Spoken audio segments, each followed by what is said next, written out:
बिस्मिल्लाहिर्रहमानिर्रहीम इय्याका नअबुदु व इय्याका नस्तईन। अस्सलाम वालेकुम दोस्तों, village organic farm vermicompost unit में आपका दोस्त हसन अशरफ भट्टी। आज हम बात करेंगे कि हम वर्मी कंपोस्ट का इस्तेमाल किस तरह से कर सकते हैं। सबसे पहले हम बात करते हैं ज़राई रकबे के लिए जो वर्मी कंपोस्ट है उसको इस्तेमाल करने का क्या तरीका है। देखिए, इसके लिए तो पहले हम देखेंगे कि हम फ़र्ज़ करें कि 1 एकड़ को ऑर्गेनिक करना चाहते हैं तो हम उसे किस तरह मुकम्मल ऑर्गेनिक कर सकते हैं। एक ही दफ़ा में हम अपनी ज़मीन को कन्वर्ट नहीं करेंगे ऑर्गेनिक पर, हम आहिस्ता आहिस्ता अपनी ज़मीन को ऑर्गेनिक पर कन्वर्ट करेंगे। उसका तरीकाकार ये है कि फ़र्ज़ करें कि अगर हम 1 एकड़ पे ऑर्गेनिक फार्मिंग शुरू करते हैं तो सबसे पहले हम अपनी जो जहरीली खादें हैं उनका इस्तेमाल देखेंगे कि हम फ़ी एकड़ कितनी बोरियों का इस्तेमाल कर रहे हैं। अगर हम DAP यूरिया 1-1 बोरी का इस्तेमाल कर रहे हैं तो जब हम ऑर्गेनिक पर शिफ्ट होंगे तो हम इस तरह करेंगे कि हम जो वर्मी कंपोस्ट है ज़मीन की तैयारी में इस्तेमाल करेंगे और हम इसके 12 बैग 40-40 किलो के इस्तेमाल करेंगे। और जो दूसरी खादें हैं DAP यूरिया वगैरह, वो हम जहाँ पे 1 बोरी का इस्तेमाल कर रहे थे वो हम आधी कर देंगे। ठीक है जी। इसी तरह जब आप एक फसल को दूसरी दफ़ा खाद देते हैं तो उसमें भी आप इसी तरह, जब हम एक फसल को दूसरी दफ़ा खाद देते हैं तो उसमें भी आप यही करेंगे कि आप जो वर्मी कंपोस्ट हमने बेस में डाल दिया, अब दोबारा वर्मी कंपोस्ट डालने की ज़रूरत नहीं है। अगर आप डालना चाहते हैं अच्छी बात है, तो फिर आप उसको वर्मी टी बना के फ्लड कर सकते हैं।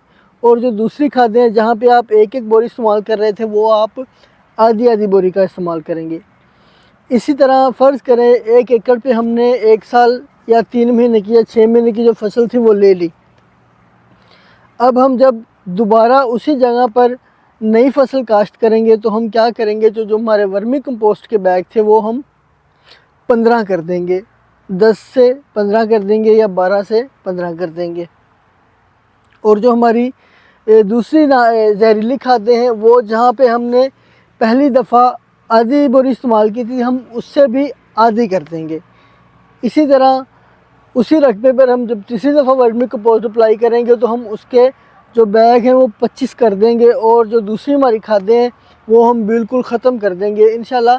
इससे क्या होगा कि जो हमारी ज़मीन है उसको वर्मी कंपोस्ट की आदत हो जाएगी 2-3 दफ़ा इस्तेमाल करने से और वो मुकम्मल ऑर्गेनिक की तरफ हम आ जाएंगे। अभी हम बात करते हैं किचन गार्डनिंग के लिए। जिस तरह ये आप बेड देख रहे हैं पीछे बन रहे, ये मैं भी किचन गार्डनिंग कर रहा हूँ अपने घर के लिए। ऑर्गेनिक सब्जियां मैंने लगानी है, इंशाल्लाह आज या कल मैं ये भी काश्त कर दूंगा। इसके बारे में भी आपको वीडियो में गाई दूंगा सारी।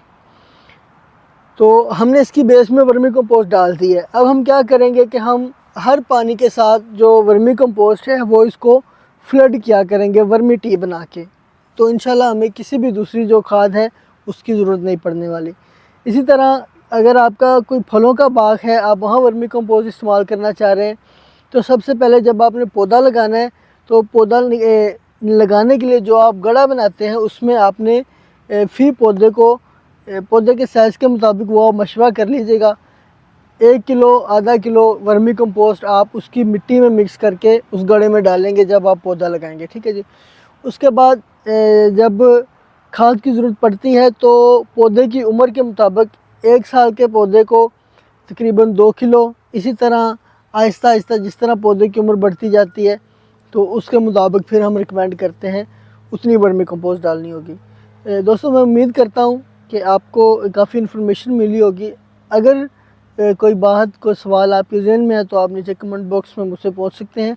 ऊपर मेरा नंबर भी आ रहा है, आप मेरे साथ रब्ता भी कर सकते हैं। अल्हम्दुलिल्लाह हम पूरे पाकिस्तान में वर्मी कंपोस्ट के यूनिट चला रहे हैं। अगर आप हमारी खिदमत हासिल करना चाहें तो हम आपको वर्मी कंपोस्ट यूनिट भी लगा के दे सकते हैं। हसन अशरफ भट्टी, विलेज ऑर्गेनिक फार्म, रिनाल खुर्द। अल्लाह हाफिज़।